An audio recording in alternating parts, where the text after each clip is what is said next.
आपकी और मेरी शर्ट काफी हद तक मिलती जुलती है। Yes sir. कहाँ से ली भाई? दिल्ली से ही लिया सर। कहाँ से? दिल्ली से। चोर दिल्ली में कहाँ से? चोर बाजार।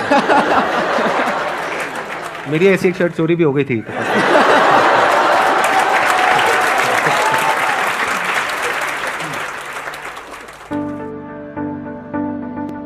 आज तक यहाँ पर जितने भी गेस्ट आए हैं उसमें से सबसे छोटी एज इनकी है। जो अभी ये गेस्ट आने वाले हैं वो सिर्फ 19 साल के हैं और उनके YouTube पर 3 मिलियन से ज्यादा सब्सक्राइबर्स हैं और करोड़ों व्यूज हैं।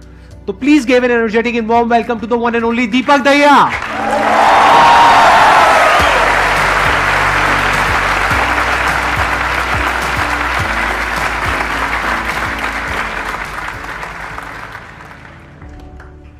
थोड़ा सा आप अपने बारे में बताइए कि आपकी शुरुआत कैसे हुई, कहाँ से थॉट आया, इंस्पिरेशन आई? यूट्यूब जर्नी के बारे में बताऊं उससे पहले मेरी इच्छा है कि मैं आपके बारे में बताऊं कि मतलब आपको मतलब मुझे कैसे इंट्रोड्यूस हुआ था। मतलब मैं 8th क्लास में था, आज से 7 साल पहले की बात है। 8th क्लास में हम कुछ फ्रेंड्स वगैरह स्पोकन इंग्लिश क्लासेस जाते थे, तो वहाँ पर एक सर थे हमारे, तो उन्होंने एक बार कहा कि आज ना सेमिनार दिखाएंगे आपको। तो किसका सेमिनार है? कि संदीप माहेश्वरी का। तो हमने पूछा ये कौन है? तो उन्होंने ये नहीं बताया कि मोटिवेशनल स्पीकर है या कोई बिजनेसमैन है। उन्होंने सिर्फ एक ही लाइन कही कि वो बंदा है जो मुर्दे में भी जान डाल दे।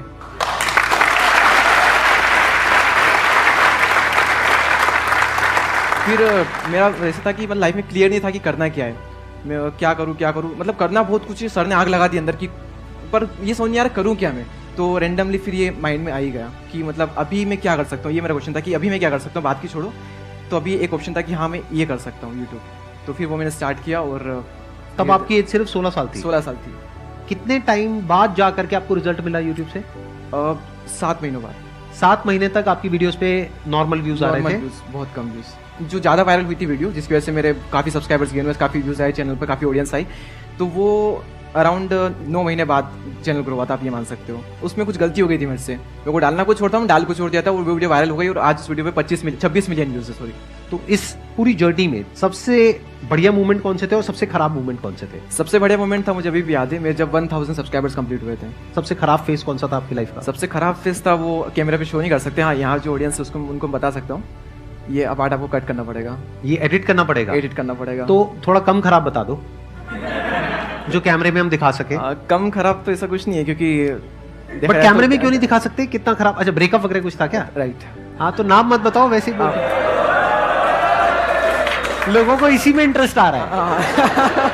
मतलब बाकी सबका इंटरेस्ट इसी में है जो आप नहीं बताना चाहते। अगर उसके बारे में थोड़ा बहुत कुछ बताना चाहते हो, बिना नाम लिए, बिना कुछ बोले, तो आप बता सकते हो। ब्रेकअप हुआ वो एक प्रॉब्लम चलो नॉर्मल है, कईयों के साथ होती है, पर सबसे टफ चीज ये थी कि मेरा 12th का एग्जाम चल रहा था उस वक्त, और 12th में भी सबसे टफ पेपर जो मुझे लगता है मैथ्स का, उसी पेपर के जस्ट पहले सब कुछ हुआ था। उस पेपर के जस्ट पहले इक्वेशन चेंज हो गई थी? चेंज हो गई थी, right. I understand. Technical joke था, हर एक को समझ नहीं आया होगा। मेरा क्वेश्चन ये है कि ज़्यादातर मोटिवेशनल वीडियोस हम देखते हैं, लेकिन शॉर्ट टर्म का मोटिवेशन मिलता है, लॉन्ग टाइम तक मोटिवेटेड कैसे रह सकते हैं? हर वक्त हर कोई मोटिवेट नहीं रह सकता, वो चाहे मैं हूँ या फिर सर हो, हर वक्त तो एनर्जी हाई रह ही नहीं सकती। बात रही, कई लोगों का मानना है कि मोटिवेशन वीडियो देखने से कुछ नहीं होता, शॉर्ट टर्म में सिर्फ एनर्जी रहती है। माना कि शॉर्ट टर्म में हम मोटिवेट हो जाते हैं, फिर वापस से नॉर्मल स्टेट में आ जाते हैं, लेकिन उनमें जो बातें बताई जाती है ना, वो हमारे साथ जिंदगी भर ये रहती है। भले वो जो फीलिंग है, एनर्जी है, वो टेम्पररी है, लेकिन जो बातें बताई जाती है, जो लाइन्स होती है, वो परमानेंट होती है। तो आपको वहां पर फोकस करना चाहिए। मोटिवेशन क्या होता है? एक होता है मोटिवेशन कि मैं यहाँ पर स्टेज पे खड़ा हो जाऊं, या अपनी कोई वीडियो मेरी आप देख रहे हो जहां पे मैं पूरी एनर्जी के साथ आपको कुछ बोल रहा हूं, आपको गूज़बम्स आ रहे हैं, रोंगटे खड़े हो गए हैं, जोश आ गया है, ये हो गया, उसको आप मोटिवेशन बोल सकते हो। अगर मेरी 500 वीडियोस मैंने आज तक अपलोड करी है, उसमें से ऐसी कितनी है जो कि रोंगटे खड़े कर देने वाली है, और कितनी ऐसी है जो अंडरस्टैंडिंग के बारे में बात करती है? मैक्सिमम 10%। बाकी की 90% कौन सी है? Understanding about life, about mind, about everything in life. क्योंकि अगर आप मोटिवेशन की बात करोगे, yes motivation is temporary, but जब मोटिवेशन काम आता है तो वही काम आता है। जैसे इनका अपना मोटिवेशनल वीडियोस का चैनल है, आई थिंक आपकी 90% जो वीडियोस है वो मोटिवेशनल है, राइट? तो जब मोटिवेशन की आपको जरूरत है तो मोटिवेशनल वीडियोस ही काम आएंगी ना। जैसे डेली हम कुछ खाते हैं तो वहां से एनर्जी मिलती है, फिर हम काम करते हैं। तो ऐसे ही मोटिवेशन है। मोटिवेशन कहो या कुछ पॉजिटिव थिंकिंग कहो, डेली आपको कुछ मिलता है तो उससे एनर्जी मिलती है, फिर आप अपने काम पे फोकस करते हो। वो मोटिवेशनल सॉन्ग भी हो सकता है, मोटिवेशनल वीडियोस भी हो सकती हैं, तो वो हो गया शॉर्ट टर्म। लेकिन बहुत सारी ऐसी बातें होती हैं जिसको अगर आप समझ लेते हो तो उसके बाद में वो जो अंडरस्टैंडिंग है वो हमेशा के लिए रहती है।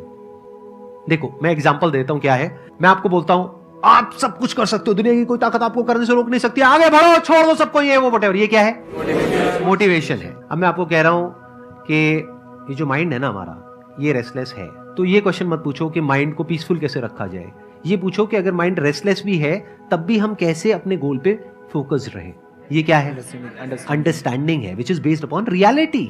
सर मेरा क्वेश्चन आपसे ये है कि कई बार ऐसा होता है कि ना चाहते हुए भी मैं किसी को हर्ट कर देती हूँ, चाहे फिर वो मेरे पेरेंट्स हो, मेरे सिबलिंग्स हो या फिर फ्रेंड्स हो।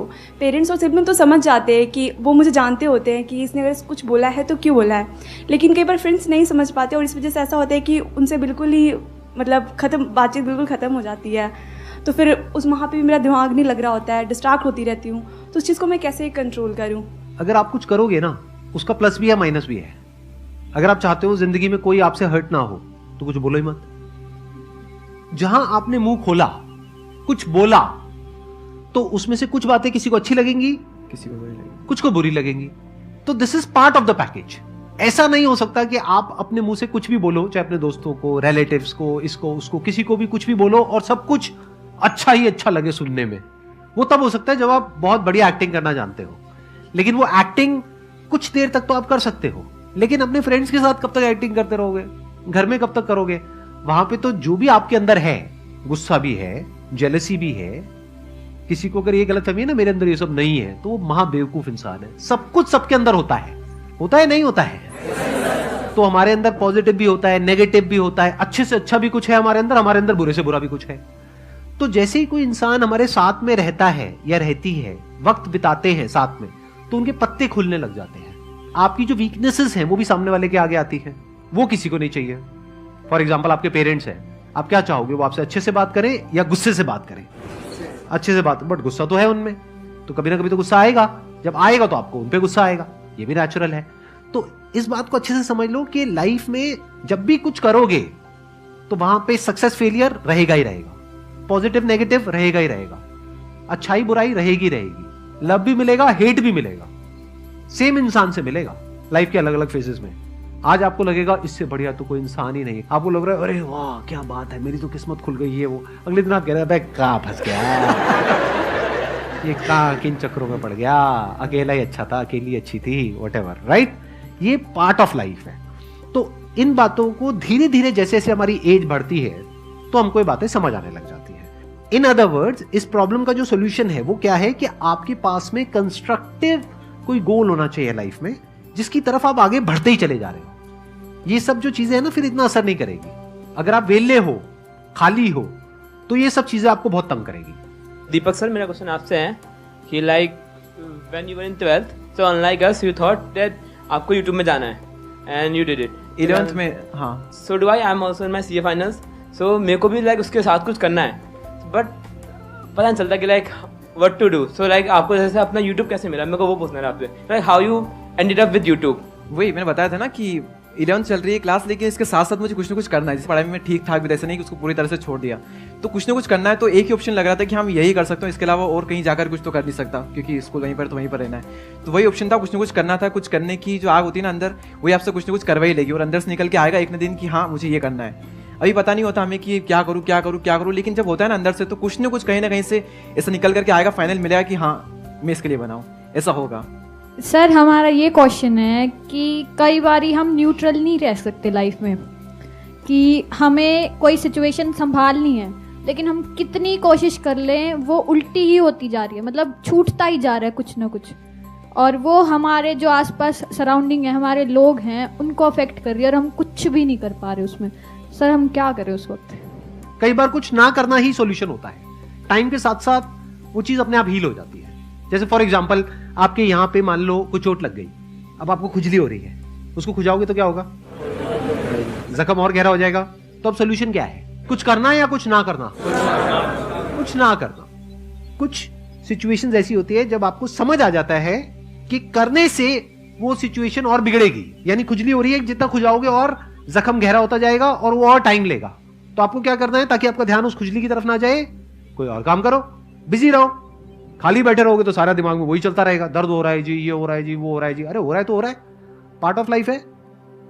सर मेरे एक बेसिक क्वेश्चन में आपके दोनों के लर्निंग फेज सीखना चाहता हूँ, जिसकी ये जो थॉट होता है, जो मन होता है, वो पहली बार जब कोई विचार हमारे मन में आता है, फिर क्या होता है कि हम उसमें उलझते चले जाते हैं। फिर ये हमें काफ़ी टाइम के बाद रियलाइज़ होता है कि हम काफ़ी टाइम से अपना दे चुके हैं, लेकिन वो गलती में पता नहीं चलती है। सर इससे कैसे बचा जाए कि पहला थॉट क्या था, वो जहाँ से हमने स्टार्ट किया था, और 1 घंटे 2 घंटे बाद जहाँ पे हमने अपना थॉट खत्म किया, पता नहीं चलता है कि हमने लगभग 2 घंटे का समय अपने सोचने में निकाल दिया है। सर उससे कैसे बचा जाए, जो बहुत ज़्यादा टाइम इसमें हमारा चला जाता है। तो ये थॉट है फालतू या फिर कुछ काम का थॉट है? नहीं, काम का। पहला थॉट आया कि जैसे क्रिएटिविटी लेके कि हाँ मुझे ये काम करना है, हाँ। वो मैंने सोचा। फिर उसके बाद उसी थॉट में जैसे चेन बनती चली जाती है, उसके बाद ये, उसके बाद ये, उसके बाद इसके बाद ये, 3 से 4 घंटे इसमें निकल जाते हैं। या कभी कभी सोचते रहते, पता नहीं चलता कि हमने स्टार्टिंग कहाँ से की थी सोचने की। तो सही है ना, अगर सही के बारे में सोच रहे हैं तो और सोचो, कुछ नया मिलेगा। अगर कुछ भी इन्वेंशन होता है तो ऐसे ही तो होता है, सोच करके होता है, और थिंकिंग से ही होता है। नेगेटिव थिंकिंग बुरी है और थिंकिंग बुरी नहीं है। अगर तो आप अपने माइंड में जाकर के फंस रहे हो, यानी कि आप फंस गए हो 1 घंटे तक और कुछ भी नहीं निकला उसमें से, तो वो थिंकिंग बेकार है, किसी काम के लिए टाइम वेस्ट हो गया है। आप क्या कर सकते हो, पेपर पेन लेकर के करो अपना जो भी आपको करना है। माइंड मैपिंग करना सीखो, मैंने अपने कई सेशंस में अलग अलग बोला है। हाँ। ये बहुत पावरफुल टूल है कि माइंड जिस तरीके से हमारा सोचता है ना, उसको आप पेपर पे कन्वर्ट करो, पेपर पे लिखो कि जो भी आप करना चाहते हो उसको सेंटर में लिखो, फिर उसकी ब्रांचेस निकलेंगी, फिर उसकी सब ब्रांचेस निकलेंगी। जिस तरह से हमारा माइंड चलता है, तो वो जो माइंड मैप है वो आपके माइंड में छप जाएगा, तो आपका माइंड भी एक ऑर्गेनाइज तरीके से सोचना शुरू कर देगा। अभी हमारे माइंड में डिसऑर्डर है, अगर आप ऑर्डर लाना चाहते हो तो माइंड को ट्रेन करना पड़ेगा। ट्रेनिंग का जो एक टूल है जो मुझे आज तक लाइफ में सबसे बढ़िया लगा है, that is mind mapping.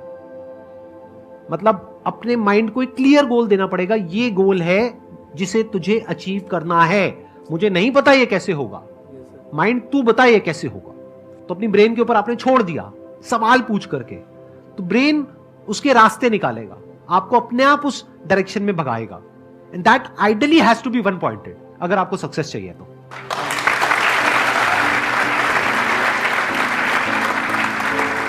Thank you so much for coming. Thank you so much ji.